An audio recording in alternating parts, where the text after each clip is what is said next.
Hello दोस्तों, आप सभी लोगों का स्वागत है आपके अपने चैनल वीके मैथमेटिक्स। दोस्तों मैं हूं वीके सिंह और आज हम इस वीडियो में लेकर आए हैं क्लास 10th के बोर्ड एग्जाम्स के लिए प्रिपरेशन के लिए हम बहुविकल्पी लेकर आए हैं जो चैप्टर नंबर 1 और चैप्टर नंबर 2 का है। जो एग्जाम्स में सारे अभी तक पूछे गए हैं उन सभी को बिल्कुल बेहतरीन तरीके से करने वाले हैं, तो कहीं ना कहीं इस वीडियो को स्किप मत करिएगा, ये आपके लिए बहुत ज़्यादा इंपॉर्टेंट हो सकता है। ठीक है ना, चलिए स्टार्ट करते हैं वीडियो को। सबसे पहला बात करूँ, पहला पूछूं तो लेड नाइट्रेट का रासायनिक सूत्र क्या होता है। देखिए 2019 में पूछा गया, मैं सारा चीज बिल्कुल बेहतरीन तरीके से बताने वाला हूँ कि पहली बात क्वेश्चन क्या कह रहा है कि लेड नाइट्रेट का रासायनिक सूत्र क्या होता है। 2019 में पूछा गया क्वेश्चन है, तो लेड नाइट्रेट का सूत्र क्या होता है, PbNO3 का होल ट्वाइस। तो कौन सा हो जाएगा, PbNO3 का होल ट्वाइस। तो कहीं ना कहीं चीजें क्या हो रही है, अगर आप मेरे सारे जितने भी मैं बहुविकल्पी बनाने वाला हूं, तो आज मेरा फर्स्ट वीडियो था इसका, तो चैप्टर 1 चैप्टर 2 का है। अब डेली प्रत्येक वीडियो का आपको ऐसा बहुविकल्पी मिलता रहेगा जो एग्जाम्स में पूछा गया हुआ है, तो कहीं ना कहीं आपके लिए बहुत अच्छा साबित होने वाला है। इसको आप बिल्कुल भूलिएगा मत, डेली रिवाइज करिएगा, क्योंकि 30 नंबर की बात है। अगर आपकी बहुविकल्पी 30 में 30 है तो कहीं ना कहीं आपकी स्कोरिंग अच्छा होने वाली है। तो मैं चाहता हूँ कि आपकी स्कोरिंग अच्छा हो, जिसकी वजह से मैं आपके लिए लेकर आया हूँ। तो कहीं ना कहीं हर चैप्टर का आपको मिलने वाला है बहुविकल्पी। ओके, चलिए अगला क्वेश्चन करता हूँ। यहाँ पे क्या है, बेकिंग पाउडर को गर्म करने पर कौन सी गैस निकलती है। देखिए 2019 में क्वेश्चन पूछा गया है, यानी कि बेकिंग पाउडर को गर्म करने पर कौन सी गैस निकलती है। तो बेकिंग पाउडर जब हम गर्म करते हैं तो क्या निकलता है, CO2। क्या निकलता है, CO2 गैस निकलता है। ओके, अगला बात करता हूं, बहते हुए रक्त को रोकने में उपयोगी यौगिक होता है। देखिए 2012 और 14 में क्वेश्चन पूछा गया हुआ है कि बहते हुए रक्त जब हमारा हाथ से या फिर कहीं ब्लड बहने लगता है, तो इनमें से कौन से ऐसे यौगिक है जिसको हम यूज करते हैं, खाने का सोडा, नौसादर, धावन सोडा या फिर फिटकरी। तो सिंपल सी बात है, आप जब हम लोग क्या कहते हैं, जब सैलून में जाते हैं तो जो दाढ़ी उड़ी बनाते हैं, दाढ़ी बनाने के बाद जब कोई कट जाता है तो क्या करता है, सैलून वाला क्या करता है, फिटकरी लेता है और क्या करता है, हमारे गाल पे घस देता है, ऐसे लगा देता है, जिसकी वजह से क्या होता है कि फिटकरी क्या करता है, ब्लड को बहने से रोकता है। तो कहीं ना कहीं इसका आंसर क्या हो जाएगा, फिटकरी। फिटकरी हमारा यौगिक है जो बहते हुए रक्त को रोकने का काम करता है। ओके, अगला बात करता हूं क्वेश्चन नंबर 4 में। देखिए क्वेश्चन कितनी बार आया, सब एग्जाम्स में आया हुआ क्वेश्चन है, मैं लिया हूं यहाँ पर। अगला क्वेश्चन क्या है, नौशादर का रासायनिक सूत्र है। देखिए 2014-17 में पूछा गया है, नौशादर का रासायनिक सूत्र है। नौशादर का मतलब क्या होता है, अमोनियम क्लोराइड। अमोनियम Na क्या है, NaCl नहीं है, Na2CO3 ये भी नहीं है, Na2SO4 ये भी नहीं है, NH4Cl यह सोडियम क्लोराइड, सोडियम कह रहा हूं, अमोनियम क्लोराइड हम क्या बोलते हैं, नौशादर भी बोलते हैं। ओके, चलिए अगला क्वेश्चन करते हैं। यहाँ पर विरंजक चूर्ण पर तनु सल्फ्यूरिक अम्ल की अभिक्रिया कराने से कौन सी गैस निकलती है। 2014 में क्वेश्चन पूछा गया हुआ कि जब हम विरंजक चूर्ण की क्रिया एक सल्फ्यूरिक अम्ल से कराते हैं तो वहां पर कौन सी गैस निकलती है। तो वहां पर गैस निकलती है, देखिए हाइड्रोजन गैस निकलती है, O2 गैस निकलती है, Cl2 गैस निकलती है, CO2 गैस निकलती है। तो बेटा वहां पर कौन सी गैस रिलीज होती है, क्लोरीन गैस रिलीज होती है। कौन सी गैस रिलीज होती है, क्लोरीन गैस रिलीज होती है। ओके, अगली क्वेश्चन बात करता हूं यहाँ पर। चलिए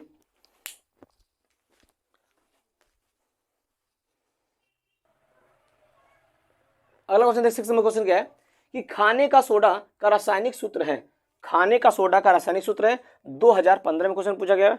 जो हम सोडा खाते हैं, अब सोडा खाने वाला सोडा कौन सा होता है, जैसे मान लीजिए घर में आपके छोले वोले बनते हैं, तो छोला वाला नहीं गलता है, तो घर में मम्मी या फिर सिस्टर क्या करती हैं, उसको डालती हैं, जिसकी वजह से क्या होता है, वो गल जाता है। ओके, या देख लो जैसे पकौड़े वगैरह बनते हैं अपने घर में, या फिर दुकानों पर बहुत सारे इस बहुत ज़्यादा यूज़ करते हैं, जबकि हमारे बॉडी के लिए बहुत ज़्यादा हानिकारक होता है। लेकिन पकौड़े अच्छे दिखने के लिए हम क्या करते हैं, उसको उसमें डाल देते हैं, जिससे पकौड़े अच्छे से फूल जाते हैं। तो देखिए क्या क्वेश्चन क्या कह रहा है, खाने का सोडे का रासायनिक सूत्र है, 2015 में पूछा गया है। तो सोडियम कार्बोनेट Na2CO3, NaCO3 यानी सोडियम बाइकार्बोनेट, NaCl जो नमक होता है, और NH4Cl जो हमारा नौसादर होता है। तो ये नहीं होगा, हमारा होगा कौन इसमें से, NaHCO3 होगा, जिसको बोलते हैं सोडियम बाइकार्बोनेट, इसको बोलते हैं खाने वाला सोडा। ओके, अगला क्वेश्चन बात करता हूं। यहाँ पर बात है कि जरा सोडियम कार्बोनेट का जलीय विलयन होता है। सोडियम कार्बोनेट का जलीय विलयन कैसे होता है, सोडियम कार्बोनेट जलीय विलयन कैसा होता है, दुर्बल अम्लीय होता है, प्रबल अम्लीय होता है, क्षारीय होता है, या फिर उदासीन होता है। तो सोडियम कार्बोनेट का जो जलीय विलयन होता है वो कैसा होता है, वो हमारा होता है कैसा, क्षारीय होता है। कैसा होता है, क्षारीय होता है। आई थिंक यहां से यहां तक आपको समझ में आ गया होगा। चलिए अगला क्वेश्चन देखिए क्या है। यहाँ पर कह रहा धोने के सोडा का रासायनिक सूत्र क्या होता है। अब धोने का सोडा मतलब जो आपके घर में जो सर्फ वगैरह यूज होता है, जिससे कपड़े धुलते हैं, उसका रासायनिक सूत्र क्या होता है, ये 2020 में क्वेश्चन पूछा गया है। तो देखिए सोडियम बाइकार्बोनेट, जिसे NaCO3 पढ़ते हैं, सोडियम कार्बोनेट इंटू 10H2O, उसको पढ़ते हैं हम लोग याद रखो, सोडियम कार्बोनेट डेकाहाइड्रेट या कैल्शियम ऑक्सीक्लोराइड या फिर NaOH जिसको बोलते हैं सोडियम हाइड्रोक्साइड। तो सिंपल सी बात है कि सरफ हमारा जो होता है उसका जो सूत्र होता है, जो धोने का सोडा होता है उसका सूत्र होता है क्या होता है, Na2CO3 इंटू 10H2O। ओके, अगली बात करते हैं, ध्यान से देखिए, धावन सोडा का रासायनिक सूत्र होता है। देखिए कितना 2015 और 2016 में पूछा गया है कि धावन सोडा का रासायनिक सूत्र क्या होता है। धावन सोडा मतलब क्या होता है, धोने वाला सोडा। ओके, तो देखिए धावन सोडा क्या होता है, फॉर्मूला पर Na2CO3 into 10H2 NaHCO3 NaCl NH4Cl। तो इसका आंसर भी क्या होगा भाई, वही वाला धोने का सोडा मतलब धावन सोडा। ओके, तो इसका क्या हो जाएगा Na2CO3 इंटू 10H2। ओके, चलिए अगली क्वेश्चन बात करते हैं यहाँ पर, सल्फ्यूरिक अम्ल में अम्लीय हाइड्रोजन परमाणु की संख्या कितना होता है। सल्फ्यूरिक अम्ल में अम्लीय हाइड्रोजन का परमाणुओं की संख्या कितनी होती है। 2016 में क्वेश्चन पूछा गया हुआ है, 2 होता है, 1 होता है, 3 होता है या 0 होता है। 2 होता है, 1 होता है, 3 होता है या फिर 0 होता है। तो समझो ध्यान से, अगर बात करूँ यहाँ पर सल्फ्यूरिक अम्ल का फॉर्मूला क्या होता है, H2SO4 होता है। इसमें हाइड्रोजन कितने हैं, 2 है ना, इसका मतलब क्या, इसका आंसर क्या आ जाएगा 2, इसका आंसर हो जाएगा। ओके, अगला क्वेश्चन देखिए यहाँ पर, जल को जीवाणु रहित बनाने के लिए उपयोगी पदार्थ है। मतलब ऐसा कौन सा पदार्थ है जो जल को जीवाणु, जिसमें जो क्या करता है, जल में जो बैक्टीरिया होते हैं ना उनको मारने का काम करता है, जिसकी वजह से क्या होता है, जो जब उसमें बैक्टीरिया होता है तो उसमें हम उसको मिलाएंगे, जिसकी वजह से पानी साफ हो जाएगा और उसको हम पीने में काम ले लेंगे। तो देखिए जल को जीवाणु रहित बनाने के लिए उपयोगी पदार्थ है। 2011, 14, 17 और 20 में क्वेश्चन पूछा गया हुआ है। क्वेश्चन है, इसका आंसर क्या हुआ, धावन सोडा, बेकिंग सोडा, फिटकरी या बिरंजक चूड़। इसमें आंसर क्या हो जाएगा, बिरंजक चूड़। अगर आपने गंदा पानी अगर पानी में जो आप नल से निकाल रहे हो तो कहीं ना कहीं इसमें आर्सेनिक ज़्यादा होता है, तो अगर उसमें आप बिरंजक चूड़ डाल दोगे तो क्या हो, जितनी गंदी होगी वो तले में जाकर बैठ जाएगी, फिर उसको आप पीने के यूज में कर सकते हो। ओके, अब देखिए अगला क्वेश्चन क्या कह रहा है। अगला क्वेश्चन क्या है, देखिए समझ में आया, इसका आंसर क्या होता है, बिरंजक चूड़ होता है। अगली बात करते हैं यहाँ पर, अम्लीय विलयन का पीएच मान कितना होता है। अम्लीय विलयन सिंपल सी बात है, जो पीएच मान होता है, पीएच पैमाना होता है ना, उस पर कितनी नंबरिंग होती है, उसमें नंबरिंग होती है 14। कितनी नंबरिंग होती है, 14 नंबरिंग, 14 नंबरिंग होता है। ध्यान से देखिए यहाँ पर, वैसे बताता हूँ, यहाँ पर पीएच स्केल जो होता है वो 0, 1, 2, 3, सॉरी उल्टा हो गया, 7, 7, 6, 5, 4, 3, 2 और 1, फिर यहाँ पर कहता है 0 होता है। फिर इधर से 8, 9, 10, 11, 12, 13 और 14, यानी 7 पे जो होता है, 7 पे, ये 7 का मतलब जल का विलयन इस पे क्या होता है, अगर किसी का पीएच वैल्यू 7 आया इसका मतलब वो उदासीन होता है। कैसा होता है, उदासीन होता है। और जिसकी वैल्यू 7 से कम है, 7 से कम जिसकी वैल्यू, वो कैसा होता है, वो अम्लीय होता है। ओके, और जिसकी पीएच वैल्यू 7 से ज्यादा होता है वो क्या होता है, क्षारीय होता है। तो क्वेश्चन यहाँ पे क्या पूछा गया है, अम्लीय विलयन का पीएच मान क्या होता है। 2016 में क्वेश्चन पूछा गया है, 7 से कम, सॉरी 7 से कम, 7 से अधिक या 0। तो देखिए अम्लीय विलयन का पीएच मान क्या होता है, 7 से कम होता है ना, तो आंसर क्या हो जाएगा हमारा, ऑप्शन नंबर बी हो जाएगा। ओके, अगला क्वेश्चन देखिए, कह रहा क्षारीय विलयन का पीएच मान है। क्षारीय विलयन का पीएच मान 2020 में क्वेश्चन पूछा गया है। क्षारीय विलयन का पीएच मान यहां से देखिए ध्यान से, 0, 7 से अधिक, 7 से कम या 7। यहाँ देखिए क्षारीय विलयन कौन, यहाँ सीधा क्षारीय है ना, तो 7 से ज्यादा है ना, इसका मतलब क्या, ऑप्शन बी 7 से अधिक होता है। अगला क्वेश्चन, H2SO4 के जलीय विलयन का पीएच मान है। तो H2SO4 का जलीय विलयन क्या होता है, हमारा अम्ल होता है, और अम्ल का जलीय विलयन कितना होता है, 7 से कम होता है, मतलब ये हमारा ऑप्शन नंबर बी हो जाएगा। इस प्रकार आज का जो चैप्टर फर्स्ट और चैप्टर सेकंड का जो हमारा क्या था, बहुविकल्पी था, जो क्वेश्चन पूछा गया था वो आज तक मैंने करवा दिया। अब हम क्या करने वाले हैं, अब अगले वीडियो में अगले चैप्टर को लेकर आएंगे। और एक बार ध्यान रखिए, इसी चैनल पर इसी जो चैप्टर फर्स्ट और सेकंड का जो क्वेश्चंस एग्जाम में पूछे गए उनका भी सॉल्यूशन आपको कल मिलने वाला है। ओके, तो आप डेली मेरे चैनल से जुड़े रहिए और डेली अपडेट लेते रहिए और मेरे चैनल को सब्सक्राइब करिए, ताकि जैसे जैसे मैं वीडियो अपलोड करूंगा आपको तुरंत नोटिफिकेशन मिलेगा, जिससे आप डेली बहुविकल्पी पढ़ पाओगे। वो बहुविकल्पी जो वो क्वेश्चन में एग्जाम में आए हुए हैं, इनका नोट्स बनाइए, प्रत्येक नोट्स बनाइए। जब मैं चैप्टर वाइज करवा रहा हूँ तो आप नोट्स बनाना बहुत जरूरी है, जिसकी वजह से क्या होगा कि अगर आप नोट्स बनाए रखोगे तो एग्जाम टाइम में क्या होगा, बस उसको केवल आपको रिवीजन करना रहेगा। ओके, तो सारे क्वेश्चन बहुत इंपॉर्टेंट है, कहीं ना कहीं 30 नंबर आपके हाथ में है, 30 फ्री के नंबर है, वो 30 नंबर है जिसमें आपको केवल टिक मारना, लिखना होगा, कुछ भी नहीं है। तो कहीं ना कहीं 30 में 30 अगर आपका नहीं है फिर पढ़ना बेकार है। कॉपर पैराइट को वायु में गर्म करके सल्फर को दूर करने की क्रिया को कहते हैं। क्या कहते हैं, ध्यान समझिए। कॉपर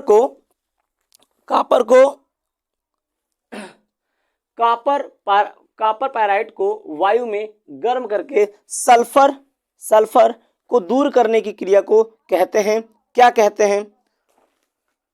निस्थापन, भर्जन, प्रगलन या बेसिमीकरण।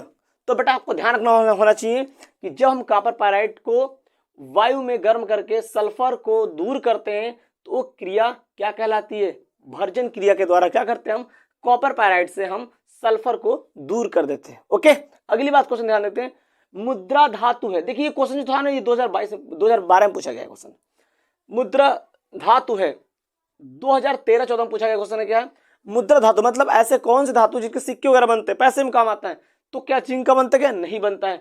मरकरी का बिल्कुल Mg मैग्नीशियम नहीं बनता है। Na नहीं बनता है। किसका बनता है? आपका सिल्वर का, जिसको बोलते हैं Ag, जिसको चांदी बोलते हैं। ओके चलिए ठीक। एंटीमनी है, 2014 में, 16 में, 23 में धड़ाधड़ पूछा गया है। एंटीमनी है, क्या है? आपने सुना होगा कि जो आपका पीरियोडिक टेबल होता है उसमें 3 प्रकार के तत्व होते हैं, 3 प्रकार के एलिमेंट होते हैं, जैसा कि उनको कैटेगरी वाइज बांटा गया है। मेटल, नॉन मेटल, मेटलॉइड्स बोलते हैं हिंदी में, धातु, अधातु, उपधातु। तो सिंपल सी बात है, धातु की बात को, धातु वो तत्व होते हैं जिनमें इलेक्ट्रॉन त्याग करने की कैपेसिटी होती है, या फिर जिसके अंदर जो ऊष्मा तथा विद्युत का अच्छा चालक होता है। उपधातु क्या होता है, सॉरी अधातु क्या होता है? वे धातु होते हैं जो इलेक्ट्रॉन ग्रहण करते हैं, या फिर बोल सकते हैं कि ऐसे तत्व जो अपने अंदर से इलेक्ट्रिसिटी को पास ना कर पाए, उसे हम क्या बोलेंगे? जो बोल सकते हैं इलेक्ट्रिसिटी या फिर ऊष्मा का वैट कनेक्ट होता है, उसे हम क्या बोलेंगे? अधातु बोल देंगे। अब बात है उपधातु क्या होता है? तीसरा, ऐसे धातु या ऐसे तत्व जिसके अंदर धातु और अधातु दोनों का गुण पाया जाता है, उसे हम क्या बोल देंगे? उपधातु। तो एंटीमनी हमारा एक ऐसा तत्व है जो तो न तो धातु है और न ही अधातु है और न ही अक्रिय गैस है। क्या है? ये हमारा उपधातु होता है। क्या होता है? उपधातु होता है। अगला देखिए, आर्सेनिक 2023 में क्वेश्चन पूछा गया है, प्रीवियस पेपर में पूछा गया है। आर्सेनिक है, क्या है? धातु है, उपधातु है, अधातु है, इनमें से कोई नहीं। तो सिंपल सी बात है, एंटीमनी का भाई आर्सेनिक मतलब क्या है? अगर एंटीमनी उपधातु का है तो आर्सेनिक भी किसका होगा? उपधातु ही कहलाएगा। आई बात समझ? चलिए अगला क्वेश्चन क्या है? अमलगम होते हैं, 2013 पूछा गया। अमलगम होते हैं, क्या होते हैं? उपधातु होता है, मिश्र धातु होता है, यौगिक होता है, विषमांगी मिश्रण होता है। ना तो ये हमारे उपधातु होते हैं, ना तो ये मिश्र धातु होते हैं, और ना ही हमारे विषमांगी मिश्रण होते हैं। क्या होते हैं? ये क्या होते हैं? एक यौगिक होते हैं। क्या होते हैं? एक यौगिक होते हैं। ओके, आई बात समझ? अगला क्वेश्चन देखते हैं। निम्न में से कौन सी धातु ठंडे जल से हाइड्रोजन गैस निकालती है? 2013 में, 18 में, 23 में पूछा गया क्वेश्चन से। मतलब ऐसी कौन सी धातु है जो ठंडे जल से क्रिया करता है और वहां से हाइड्रोजन गैस को निकाल देता है? तो आपको पता होना चाहिए कि अभी तक ब्रह्मांड में केवल 2 ही ऐसे तत्व हैं जो ठंडे पानी से बहुत तेज रिएक्शन करते हैं, बहुत तेज क्रिया करते हैं। उन तत्वों का नाम क्या होता है? उन तत्वों का नाम है सोडियम, दूसरा है पोटेशियम। इसको जो रिएक्शन करते हैं इसको बोलते हैं वायलेंट रिएक्शन, बहुत खतरनाक रिएक्शन करते हैं। क्वेश्चन इससे बन सकता है कि ऐसे कौन से धातु हैं जिनको केरोसिन में डुबा कर रखते हैं? तो बोल सकते हैं मिट्टी तेल में डुबा कर रखते हैं, उसको क्या बोलेंगे? हम लोग सोडियम पोटेशियम। क्यों रखते हैं ये पूछा जा सकता है कि सोडियम पोटेशियम को केरोसिन के डब्बे या फिर मिट्टी के तेल में डुबो कर क्यों रखते हैं? तो क्योंकि जैसे ही ये नमी के कांटेक्ट, जैसे ही एयर के कांटेक्ट में, एटमॉस्फेयर के कांटेक्ट में जैसे आएगा तो क्या होगा? तो जल उठेगा, ब्लास्ट हो जाएगा। इसीलिए इसको केरोसिन के अंदर रखते हैं, मिट्टी के तेल के अंदर रखते हैं। समझ में आ रही बात कि नहीं आ रही? तो ये बात ध्यान रखना। ठंडे जल से क्रिया कौन करता है? Sodium potassium. ओके, और देखिए यहाँ पर क्या कॉपर है? नहीं है। चांदी, सॉरी सोना, ये भी नहीं है। एल्यूमिनियम नहीं। क्या होगा आपका? कॉपर होएगा। ओके चलिए करते हैं नेक्स्ट क्वेश्चन। अगला क्वेश्चन क्या है? देखिए यहाँ पर, निम्न में से कौन सी धातु, ये तो मैंने करवा दिया, 7वां करवा दिया, 6ठा करवा दिया। अब मैं 7वें की बात करता हूँ। क्या कह रहा है क्वेश्चन? फफोलेदार तांबे में कॉपर की प्रतिशत मात्रा है। मतलब यानी कि जो मेरा फफोलेदार तांबा होता है, जब हम तांबे को शुद्ध, जो हम अर्थ धरती से उसको खोद कर खनिज पदार्थ जो होता है, ऐसा होता है, उनसे जब सफाई करते करते उसका हम लोग क्या करते हैं? जब उसको हम जब सफा करके जब जो शुद्ध तांबा प्राप्त करते हैं, तो उस केस में जो हमारा लास्ट जो पदार्थ होता है, जो लास्ट में शोधन करते समय जो हमको सबसे लास्ट में मिलता है तांबा का भाग, जो तांबा जिसमें तांबा होता है उसको बोलते हैं फफोलेदार तांबा। उसमें कॉपर की मात्रा कितनी होती है? उसमें कॉपर की मात्रा होती है 98%। कितनी होती है? तो क्वेश्चन पूछ सकता है फफोलेदार तांबे में कॉपर की प्रतिशत कितना मात्रा होता है, तो 98%। ये क्वेश्चन 16 में 18 पूछा गया, शायद इस बार भी आ सकता है, तो ये बहुत इंपॉर्टेंट है आपके लिए। अगला क्वेश्चन क्या है? निम्न में से कौन सी धातु जल के साथ हाइड्रोजन विस्थापित करती है? तो सिंपल सी बात है, ऐसी कौन कौन सी धातुएं हैं जो हाइड्रोजन के साथ, जो हाइड्रोजन से मतलब जो जल से हाइड्रोजन को हटा सकती है, भगा सकती है? तो सिंपल सी बात है, जो तत्व हाइड्रोजन से ज्यादा सक्रिय होगा। आप लोगों ने सक्रियता श्रेणी पढ़ा होगा इस चैप्टर में। सक्रियता श्रेणी के अंदर क्या क्या होते हैं? वे धातुएं आती हैं जो जिसको हम उसके सक्रियता के अकॉर्डिंग उसको क्या बोलते हैं, डिसेंडिंग ऑर्डर मतलब अवरोही क्रम में रखा गया हुआ होता है, और उस प्रकार के श्रेणी हम क्या बोल देंगे? सक्रियता श्रेणी बोल देंगे। समझ में आ रही बात की नहीं आ रही? तो यहाँ पर देखिए, निम्न में से कौन सी धातु जो जल के साथ हाइड्रोजन को विस्थापित कर सकता है? तो देखिए पहली बात यहाँ पर होगा, यहाँ पे क्या हो जाएगा आपका, यहाँ पे क्या होगा आपका, बताइए फटाफट। यहाँ पर क्या होगा आपका? जिसने पढ़ रखा है चैप्टर मुझे बताओ फटाफट इसका आंसर क्या है, कमेंट से फटाफट बताइए इसका आंसर क्या होगा। जल्दी बताइए मेरे को फटाफट इसका आंसर क्या आएगा, जल्दी बताइए मेरे को इसका आंसर क्या आएगा, जल्दी बताइए फटाफट। नहीं पता आपको? बेटा मैग्नीशियम का क्या होता है? मैग्नीशियम। जब पढ़ो ना ऊपर से sodium, potassium, calcium, magnesium, aluminium, समझ में आ रहा बात नहीं? तो उसमें पहले मैग्नीशियम, जब सक्रियता श्रेणी पढ़ते हो ना, सोडियम, पोटेशियम, कैल्शियम, मैग्नीशियम, तो मैग्नीशियम आता है। तो कहीं ना कहीं ये जो तत्व है बाकी तत्व इससे नीचे होते हैं, और इसमें बहुत सारे तत्व जो होते हैं जो हाइड्रोजन से, सारे जितने तत्व ये सब है, ये सब क्या है? हाइड्रोजन से नीचे पाए जाते हैं, मतलब ये हाइड्रोजन से कम सक्रिय होता है, इसीलिए जल से क्रिया करके हाइड्रोजन को विस्थापित नहीं कर पाते हैं। केवल कौन कर पाता है? हमारा Mg होता है, जिसको बोलते हैं मैग्नीशियम कर पाता है।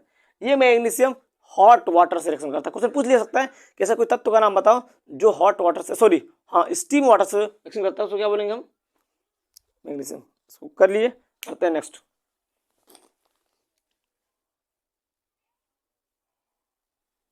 बट अगला क्वेश्चन देखिए, क्या क्वेश्चन अगला क्या है? कह रहा है जर्मन सिल्वर में कौन सी धातु नहीं होती है?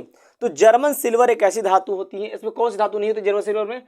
तो जर्मन सिल्वर में हमारा Ag नहीं होता है। ओके, अगला क्वेश्चन है निम्नलिखित में से कौन सी धातु जल के साथ सामान्य ताप पर क्रिया करती है? जैसा कि मैंने बताया यहाँ पर दो तत्व हमने बताया था, जैसे सोडियम हो गया, पोटेशियम हो गया, और एक कैल्शियम भी होता है, लेकिन सबसे खतरनाक ये दोनों, सोडियम और पोटेशियम होते हैं। ठीक है ना? तो सोडियम, पोटेशियम एक दो ऐसे तत्व होते हैं जो सामान्य ताप पर ही जल से बहुत खतरनाक रिएक्शन करते हैं। तो उनमें से देखिए क्या दिया हुआ है, क्या कॉपर? नहीं सर, कॉपर नहीं होगा। सोडियम, हाँ सर बिल्कुल सोडियम हो सकता है। सोडियम, पोटेशियम, इसको ये क्यों कहते हैं सोडियम? ये नहीं हो सकता।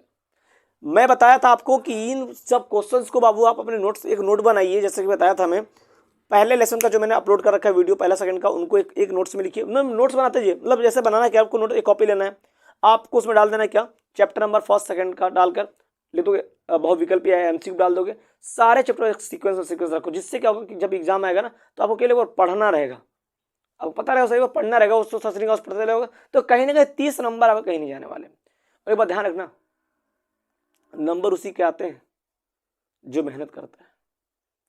समझ में आ रहा बात नहीं आ रहा है? जो जागता है वही ऐश करता है जिंदगी में, तो जो जागेगा पेपर बाद वही सोएगा। क्यों? क्योंकि बेस्ट नंबर आएगा तो बढ़िया मस्ती से सोएगा, कोई दिक्कत नहीं रहेगा। लेकिन आज अगर आप नहीं पढ़ रहे हो ना तो पक्का कल रोगे एग्जाम में, 101% रोगे, सब रोते। इसीलिए अपना आलसपन छोड़िए। तो कहीं ना कहीं अगर आपको इतनी सुविधाएं मिल रही हैं, हम लोग एमसीक्यू ढूंढ आपको दे रहे हैं कहीं ना कहीं, तो बस केवल आपको पढ़ना ही तो है।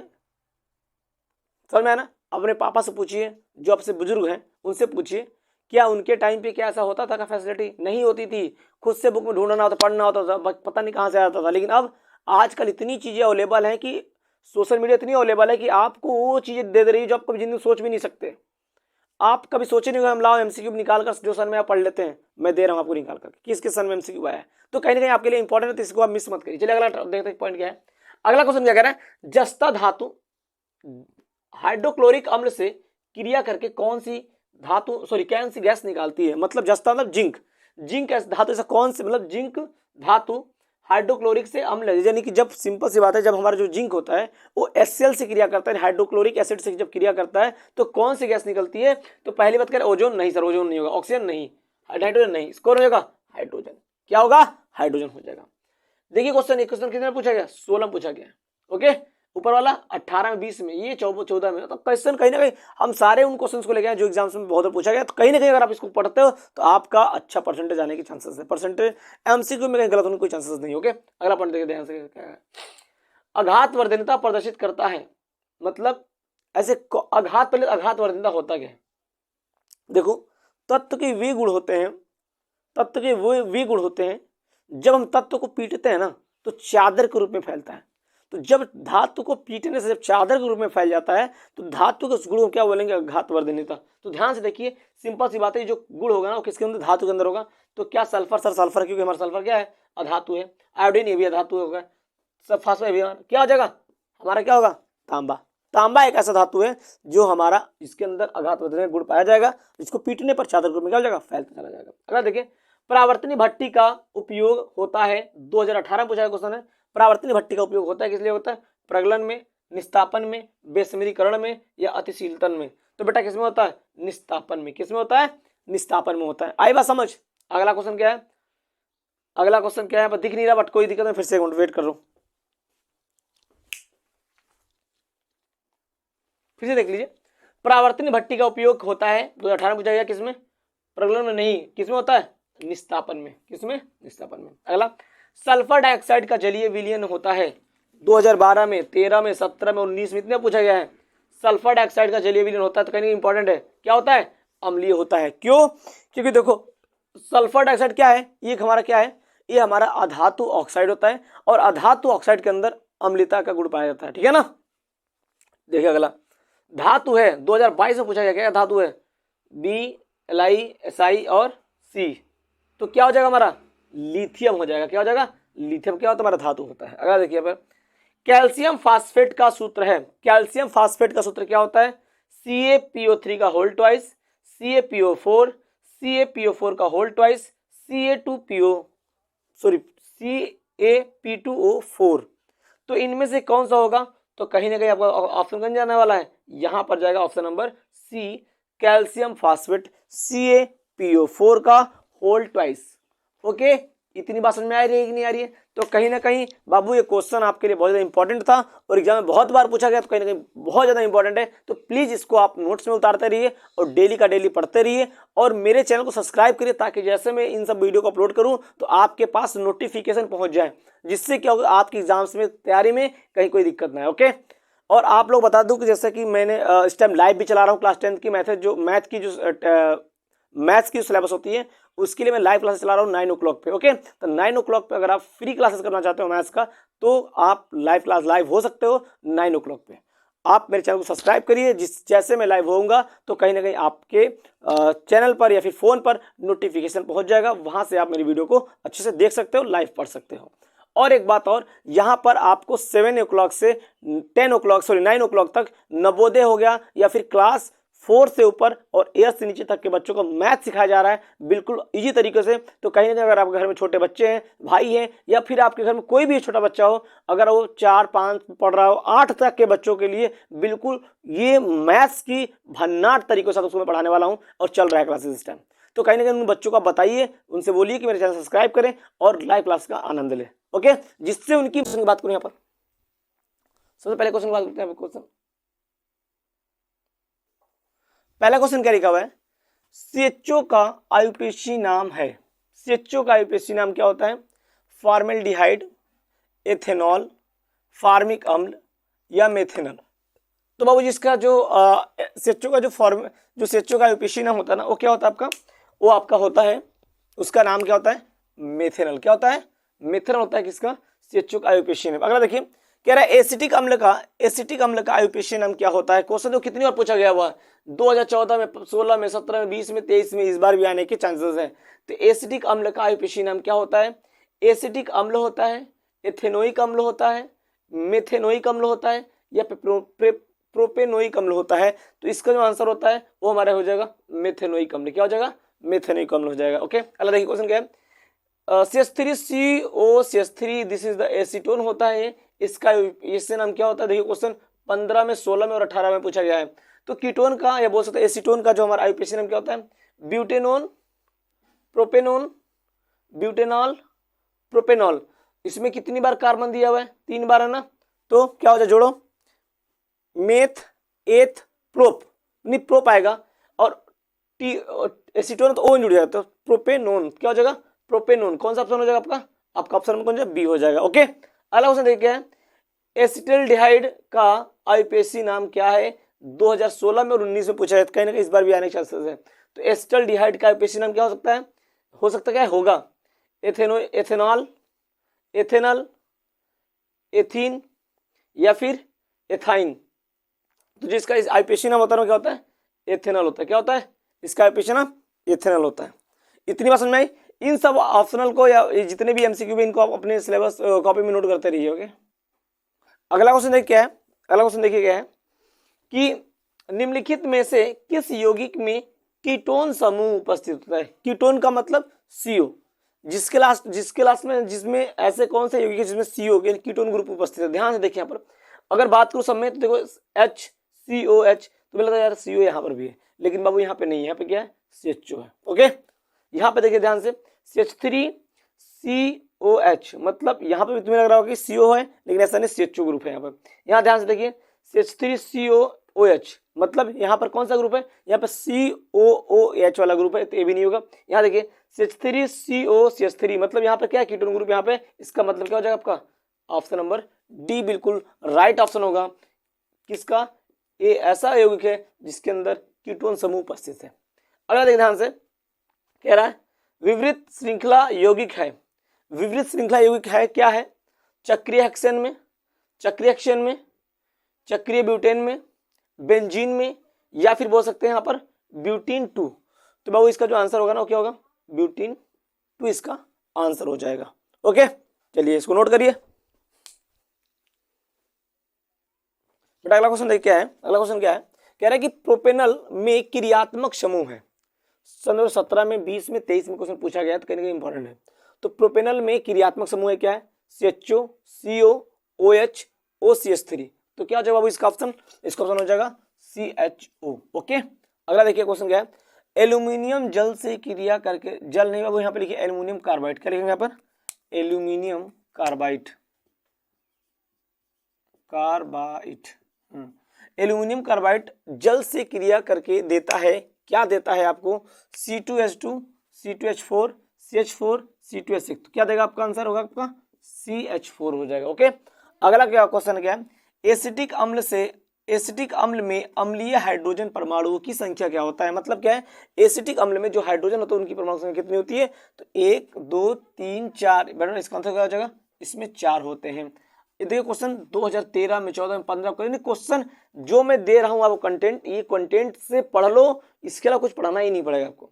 जितना भी वीडियो अपलोड कर रहा हूँ इन सबका वीडियो अच्छे से करो, कॉपी पे इनको नोट करो, जिससे क्या होगा कि जैसे एग्जाम्स में आएगा ना तो उस टाइम क्या होगा कि आपको केवल उसको लर्न करना रहेगा और देखना रहेगा। एक पास कलेक्ट रहेगा तो फटाफट पढ़ के चले जाओगे। तो कहीं ना कहीं 20 नंबर, अगर कहीं ना कहीं 20 नंबर आपके 20 में 20 आ गए एमसीक्यू से, तो समझ लो कि परसेंटेज अच्छे आने के चांसेस होते हैं। क्योंकि एमसीक्यू में क्या होता है, नंबर कटने का चांस नहीं होता, अगर सही तो फुल मार्क्स मिलने वाला है। तो 20 नंबर बिल्कुल पक्के नंबर होते हैं। तो अगर उनमें जिसका कमांड अच्छा होता है, जो बच्चा पूरा 20 में 20 सही करके आता है, तो उनका परसेंटेज कहीं ना कहीं साइंस में अच्छा होता है, यानी हर सब्जेक्ट में जिसका एमसीक्यू जिसमें सब पूरा सही होता है उसका परसेंटेज अच्छा होता है, फिक्स है। ओके, अलग ध्यान से, निम्नलिखित में असंतृप्त यौगिक है। मतलब असंतृप्त मतलब कार्बन के जो चारों हाथ होते हैं उसमें कोई हाथ खाली नहीं होगा, सभी हाथ में कोई ना कोई परमाणु जुड़ा होना चाहिए। ध्यान से देखिए यहाँ पर CH4, C के 4 हाथ जुड़ा होगा, C2 ये भी सही है, CH3COOH ये भी नहीं होगा। अगला क्या होगा, C2H4, यानी कि C2H4 ऐसा यौगिक है, कार्बनिक यौगिक है जो हमारा असंतृप्त यौगिक है। क्यों है, क्योंकि इसमें जो कार्बन है उसके चारों हाथ जुड़े नहीं है। ठीक है ना, अगले बात ध्यान से, उसके चारों हाथ से मतलब पूरे कार्बन के दो कार्बन के परमाणु है इसमें, और कार्बन के दोनों परमाणु से बोल सकते हैं कि जितने भी उसके 8 हाथ हुए नहीं, तो उन 8 हाथों से हाइड्रोजन दो कितना है, केवल हाइड्रोजन 4 है, 4 हाथ तो खाली होगा ना, तो इसलिए हमारा क्या है, असंतृप्त यौगिक है। अगला देखिए, देखिए क्वेश्चन 2014 में पूछा गया। अगला क्वेश्चन क्या है, एथिलीन क्षारीय KMnO4 के साथ, एथिलीन KMnO4 के साथ अब क्रिया करके देती है ग्लिसरॉल, एसिटिक अम्ल, ग्लाइकॉल या फिर एथिल एल्कोहल। तो इसका ऑप्शन क्या हो जाएगा आपका, अब क्या हो जाएगा, ग्लाइकॉल क्या हो जाएगा, इसका आंसर हो जाएगा। तो कहीं ना कहीं ये सब क्वेश्चन बहुत इंपॉर्टेंट है, इसको आप नोट करते रहिए फटाफट कॉपी के अंदर। आप जो हमने लेसन 1, लेसन 2, लेसन 3 बनाते हैं उनका भी आप क्वेश्चन राइट करते हैं कॉपी के अंदर। अगला देखो क्वेश्चन क्या है, निम्नलिखित में से एल्कीन है, सन 2000 क्वेश्चन 18 पूछा गया है, एल्कीन है, इसमें एल्कीन क्या है, C2H6, C2H4 या फिर C2H2 या फिर C6H6। तो बाबू इसका आंसर क्या हो जाएगा, C2H2 आपका क्या है, एल्कीन है। अगला क्वेश्चन क्या है, प्राकृतिक गैस का प्रमुख अवयव है, 2013 में, 16 में, 17 में पूछा गया, कहीं ना कहीं इंपॉर्टेंट है। तो प्राकृतिक गैस का प्रमुख अवयव क्या है, मेथेन है, एथेन है, प्रोपेन है, ब्यूटेन है। तो क्या हो जाएगा उसका, मेथेन होता है क्या हमारा प्राकृतिक गैस होता है। अगला देखिए, मिट्टी के तेल में कार्बन परमाणुओं की संख्या होती है, कार्बन कितनी होती है भाई, कार्बन 6, कार्बन 8, 18 या फिर 11। तो जो आपका मिट्टी का तेल होता है ना, उसमें जो कार्बन परमाणु संख्या कितनी होती है, उसमें होती है 11 कार्बन परमाणुओं की संख्या होती है। तो फटाफट इसको नोट करते रहिए। अगला क्वेश्चन क्या है कि एक एल्कोहल और अम्ल के साथ होने वाली क्रिया कहलाती है, यानी कि जब एल्कोहल और अम्ल आपस में क्रिया करते हैं तो उस अभिक्रिया को क्या बोलते हैं, जल अपघटन, सावनीकरण, हाइड्रोजनीकरण, एस्टरीकरण। तो इसका आंसर क्या हो जाएगा बाबू, इसका आंसर हो जाएगा आपका एस्टरीकरण। क्या हो जाएगा, एस्टरीकरण हो जाएगा, ठीक है ना। अगला क्वेश्चन क्या है, निम्नलिखित में से किस समूह में एल्कोहलिक समूह उपस्थित होता है, ठीक है ना। तो अगला देखिए यहाँ पे किस में हो जाएगा, CH3COOH, CH3C2HOH, C6H5OH, HOH। आपका आंसर क्या हो जाएगा इसमें, CH3CH2OH, ओके। अगला, निम्न में सजातीय युग्म है, सजातीय युग्म कौन हो जाएगा, ए ऑप्शन CH4 तथा C3H8, CH3OH तथा CH3CHO, HCHO तथा CH3CHO या फिर C2H5OH तथा CH3OCH3। ध्यान से देखो यहाँ पर सजातीय ग्रुप है, तो यहाँ पर CHO है, यहाँ भी CHO है, तो करेंगे इस हमारा ऑप्शन कौन सा, सी हो जाएगा। इसमें देखो इसमें OH है, इसमें क्या CHO है, तो है नहीं ना सेम। यहाँ देखिए OH है, यहाँ पे क्या है O है, ये भी सही नहीं है, यहाँ भी सही नहीं, कहीं ना कहीं हमारा ऑप्शन क्या हो जाएगा, ऑप्शन नंबर सी हो जाएगा, ओके। क्यों हुआ, समझ में आ रहा है बात कहीं यारी, इन सब में जो क्रियात्मक समूह है बिल्कुल सेम सेम है, इसे उसको बोलेंगे सजातीय समूह, सजातीय युग्म। और प्रोपेन का रासायनिक सूत्र है, प्रोपेन का रासायनिक सूत्र क्या होता है, CH4, C3H8, C4H10, C2H6। तो इसका आंसर क्या हो जाएगा बाबू, C3H8 क्या हो जाएगा, C3H8 इसका राइट आंसर होगा, ओके। इसको नोट करिए फटाफट। अगला क्वेश्चन देखिए क्या है कि प्रोपेनॉल है क्या है, C3H5OH, C2H5OH, C3H6OH, C3H7OH। यहां देखो लास्ट में ध्यान से देखो, आपका ऑप्शन ये और ये होने के चांसेस हैं, लेकिन बात क्या है यहां पर हो रही प्रोपेनॉल, प्रोप, तो मेथ एथ प्रोप 3 यानी कार्बन 3 होना चाहिए, लेकिन कार्बन कितना है 2 है, इसलिए ऑप्शन नंबर का आंसर हो जाएगा ऑप्शन डी हो जाएगा, ओके। समझ में बात नहीं यार, एक किसका फॉर्मूला हो गया हमारा, प्रोपेनॉल का फॉर्मूला होगा। अगला देखिए, कौन सा कार्बनिक यौगिक असंतृप्त यौगिक है, कौन सा कार्बनिक यौगिक असंतृप्त यौगिक है, एथेन, मेथेन, एथिलीन या एथिल एल्कोहल। तो इसका आंसर क्या हो जाएगा आपका, एथिलीन। क्या हो जाएगा, एथिलीन इसका आंसर हो जाएगा। अगला देखिए, अगला क्या है, एथिल एल्कोहल का आयुपेशी नाम क्या है, 2020 में क्वेश्चन पूछा गया है। एथेनॉल, एथेनल, एथेनॉल या प्रोपेनॉल, क्या हो जाएगा।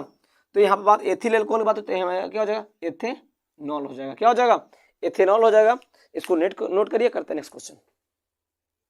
अगला क्वेश्चन क्या है कि संतृप्त हाइड्रोकार्बन में नहीं है, क्या क्या नहीं संतृप्त कार्बोहाइड्रेट में, एकल आबंध ये पाया जाता है, चतुष्फलकीय संरचना भी पाई जाती है, सी यानी सी सिंगल बॉन्ड सी आबंध कोण 100 ये भी पाया जाता है, सी डबल बॉन्ड सी ये क्या होता है, ये हमारा इस ग्रुप में नहीं पाया, इसलिए हमारा आंसर क्या हो जाएगा, आपका आंसर नंबर डी हो जाएगा। क्या हो जाएगा आंसर नंबर डी, कि एक ऐसा ये चीज है जिसके अंदर हमारा संतृप्त हाइड्रोकार्बन के अंदर ये चीज नहीं पाया जाता है। अगला देखिए ध्यान से, कार्बन परमाणुओं की संयोजकता होती है, कार्बन परमाणु संयोजकता मतलब क्या होती है, कार्बन कितना 4 हाथ होता नहीं होता है, 1 हाथ 2 हाथ 3 हाथ 4 हाथ, तो क्या हो जाएगा इसका आंसर क्या हो जाएगा सी, कार्बन कितनी संयोजकता होती है 4।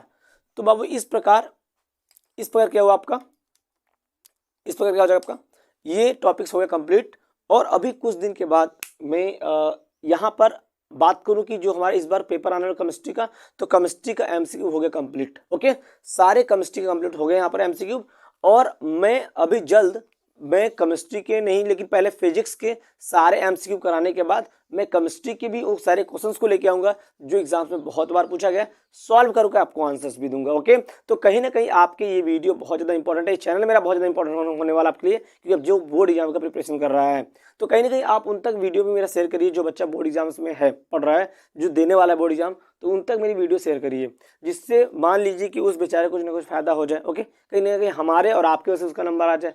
तो अगर आप इतना कर, मैं इतना कर रहा हूँ, तो थोड़ा आप नहीं कर सकते हैं आप, तो प्लीज़ शेयर कर दिया करिए। जो भी बच्चे आपके फ्रेंड्स वगैरह, जो भी सर्कल्स में कहीं आपके जानने वाला है, मान लिया आप नहीं पढ़ रहे हैं, बस आपको जानने वाला है कि यहाँ क्लास 10th का बच्चा है, उसका बोर्ड एग्जाम है, तो उस तक वीडियो शेयर कर दीजिए, जिससे आपके वजह से उसका कुछ भला हो जाए। ओके, तो कहीं ना कहीं चीज़ें बहुत ज़्यादा अच्छा है। और बात दूसरी बात क्या है कि मैं जल्द ही इस सारे चैप्टर्स के जो मैंने जिन मैंने चैप्टर्स का एमसीक्यू करा दिया, उन चैप्टर्स का जल्दी में क्वेश्चन आंसर लेके आने वाला हूँ, जो क्वेश्चन एग्जाम में बहुत बार पूछा गया है। ओके, तो चलिए मिलते हैं अगले वीडियो में, तब तक के लिए नमस्कार।